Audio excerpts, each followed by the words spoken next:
அனைவருக்கும் வணக்கம். அதாவது இன்னைக்கு அறிவியல் 1000ல என்ன போட்டிருக்காங்கன்னா, பருவநிலை மாற்றத்தால் வெப்பநிலை உயர்வு, வறட்சி, வெள்ளம் உள்ளிட்ட பல்வேறு பாதிப்புகள் ஏற்படுகின்றன. இந்நிலையில் இது உலகை அழிக்கும் வகையில் அச்சுறுத்தி வருகிறது. ஆனால் அது வெப்பத்தால் ஏற்படும் வறட்சியால் இன்றி கடும் குளிரால் இருக்கலாம் என அமெரிக்காவின் கலிபோர்னியா பல்கலை ஆய்வு தெரிவித்துள்ளது.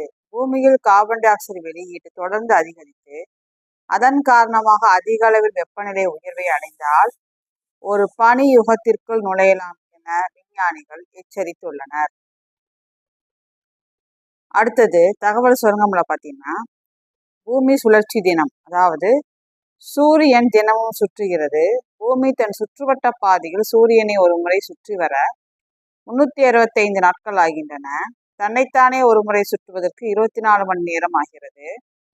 இந்நிலையில் பூமி தன்னைத்தானே சுற்றி கொண்டு சூரியனையும் சுற்றுகிறது என 1851 முதலாக உலகிற்கு செயல்முறை விளக்கம் செய்து காட்டியவர் யார் அப்படின்னா, பிரான்ஸ் விஞ்ஞானி லியோன் பவுல்காட்.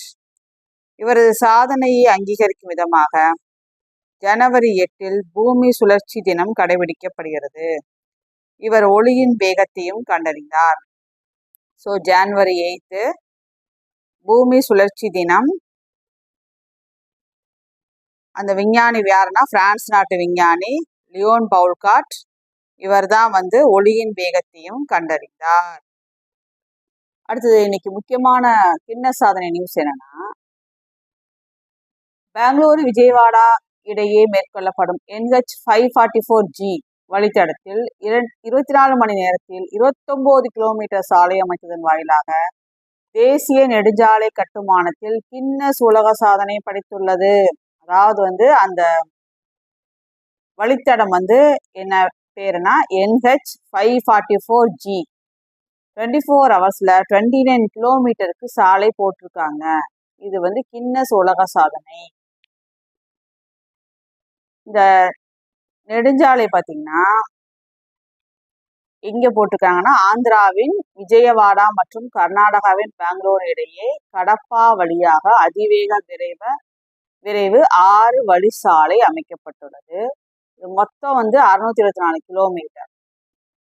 சரிங்களா? அடுத்த ஒரு கரண்ட் அஃபேர்ஸில் அடுத்த வீடியோவை சந்திப்போம். நன்றி, வணக்கம். சப்ஸ்கிரைப் பண்ணுங்க, சப்போர்ட் பண்ணுங்க, ஷேர் பண்ணுங்க. தேங்க்ஸ் ஃபார் வாட்சிங்.